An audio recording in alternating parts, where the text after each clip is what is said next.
আমার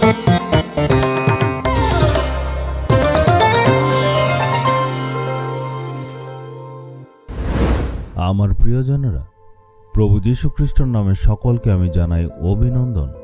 আজকে আমরা নতুন মাসের প্রথম দিনে চলে এসেছি। গত মাসে ঈশ্বর তার চোখের মণির মতো আমাদেরকে সামলেছে, এই জন্য ঈশ্বরের ধন্যবাদ হোক। তাই আপনারা নিশ্চয় জানতে চাইছেন এই মাসে ঈশ্বরের প্রতিজ্ঞা আমাদের জন্য কি। আজকে আমি আপনাদের সাথে কথা বলছি জেরুসালেম থেকে। কত সুন্দর জায়গা! এই জায়গাটাকে হেরোদের দরজা বলা হয়, আর জেরুসালেমের দেওয়ালটা আমার পেছনে আছে। জেরুসালেমে এমন ধরনের অনেকগুলি দরজা দেখতে পাবেন। এই সব দরজাগুলির মধ্যে এটাও একটা। যখন হেরোদ এই দেশের উপর রাজত্ব করত, মানে আমি কথা বলছি প্রভু যীশু যখন এই পৃথিবীতে ছিলেন, সেই সময় হেরোদের আসা যাওয়ার জন্য আলাদা দরজা ছিল। এই দরজা দিয়ে সে আসা যাওয়া করত, তাই এই দরজাটাকে হেরোদের দরজা বলা হয়। এই দরজার সামনে দাঁড়িয়ে আজকে প্রচার করছি। আজকে ঈশ্বর আমাদেরকে কি প্রতিজ্ঞা দিতে চাইছেন। আপনারা নিশ্চয় ভাবছেন এই মাসে ঈশ্বর কিভাবে পথ আমাদের দেখাবেন। আমরা দেখব গীতসংহিতার 34 অধ্যায়ের 19 পদে। ধার্মিক ব্যক্তি অনেক দুর্ভোগের সম্মুখীন হয়, কিন্তু সদাপ্রভু তাকে সেই সব থেকে মুক্ত করেন। ধার্মিকদের জীবনে অনেক রকম দুর্ভোগ আসে, কিন্তু ঈশ্বর কি বলছেন? আমার সন্তানেরা, তোমাদের জীবনে নানা রকম বিপদ তো আসবেই। আপনি ভাবছেন এমন ধরনের কথা কেন লিখেছে? মনে রাখবেন, প্রতিদিন আমাদের জীবনে দুঃখ, কষ্ট, যন্ত্রণা আসবেই। নিন্দা, অপমান সহ্য করতে হয়। কিন্তু আমরা দেখলাম ঈশ্বরের বাক্য বলছে সকল বিপদ থেকে ঈশ্বর তার সন্তানদের রক্ষা করবেন, এটা উনি প্রতিজ্ঞা করেছেন। আমাদের জীবনে দুর্ভোগ নিশ্চয় আসবে, কিন্তু ঈশ্বর সেই বিপদের মধ্যে আপনাকে ধ্বংস হতে দেবেন না, কিন্তু উদ্ধার করে আনবেন।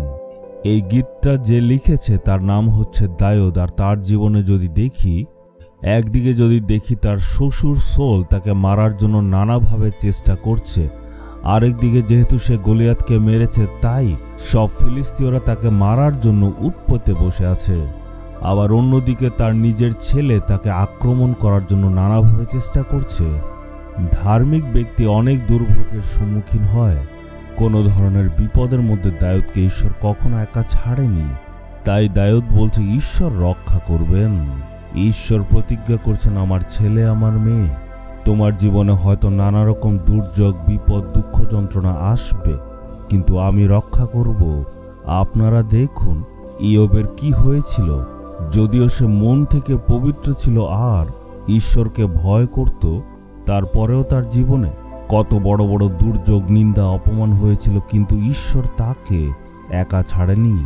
সকল বিপদ থেকে ঈশ্বর তাকে উদ্ধার করলেন আর দ্বিগুণ আশীর্বাদ দিলেন। আপনিও আপনার জীবনে দুর্ভোগের সম্মুখীন হবেন। যেখানে কাজ করেন, ব্যবসা করেন বা যেখানে সেবা কাজ করছেন, দুঃখ কষ্ট আসবেই, কিন্তু ঈশ্বর রক্ষা করবেন, আপনাকে উদ্ধার করবেন। এটা ঈশ্বরের প্রতিজ্ঞা। আমাদেরকে দুর্ভোগ থেকে উদ্ধার করার জন্য যীশু ক্রুশে মারা গিয়েছিলেন। এই জন্য আমরা কখনো ভয় করব না। যতই বিপদ আসুক, যতই যন্ত্রণা হোক না কেন, আমরা বলবো সকল বিপদ থেকে উদ্ধার করবে এমন ঈশ্বর আছেন। আমি কাউকে ভয় করব না, সাহসের সহিত বলতে হবে। একবার একজন ভাই এসেছিল, তার চেহারাতে অনেক দুঃখ কষ্ট ছিল। আমি দেখলাম সে খুব কাঁদছিল। সাধারণত পুরুষরা কাঁদে না, কিন্তু সে কাঁদছিল। সে বলল, আমার জীবনে কত দুঃখ আছে, বিপদগুলি কখন যাবে? আমি বললাম, ধার্মিকদের তো দুর্ভোগ আসবেই। সেই সকল দুর্ভোগ থেকে ঈশ্বর আপনাকে রক্ষা করবেন, উদ্ধার করবেন। আর বাক্য দিয়ে তাকে উৎসাহিত করলাম। আমি তার জন্য প্রার্থনা করলাম। তারপর সে চলে গেল। কয়েক মাস পর সে আবার আমার কাছে আসলো। সে আনন্দের সহিত বলল, ঈশ্বর আমার সকল বিপদ থেকে আমাকে তার বাক্য অনুসারে উদ্ধার করেছেন, ঈশ্বর আমাকে মুক্ত করেছেন। এই বলে সে স্তুতি করল, প্রশংসা করল। আজকে আপনাকে ঈশ্বর প্রতিজ্ঞা করছেন, সব রকম বিপদ থেকে ঈশ্বর আপনাকে উদ্ধার করবেন। চলুন প্রার্থনা করি।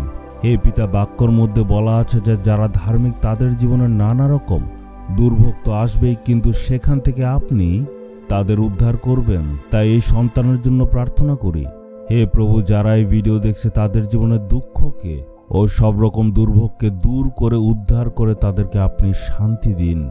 এই প্রার্থনা প্রভু যীশু খ্রিস্টের নামে চাইলাম। Amen, amen.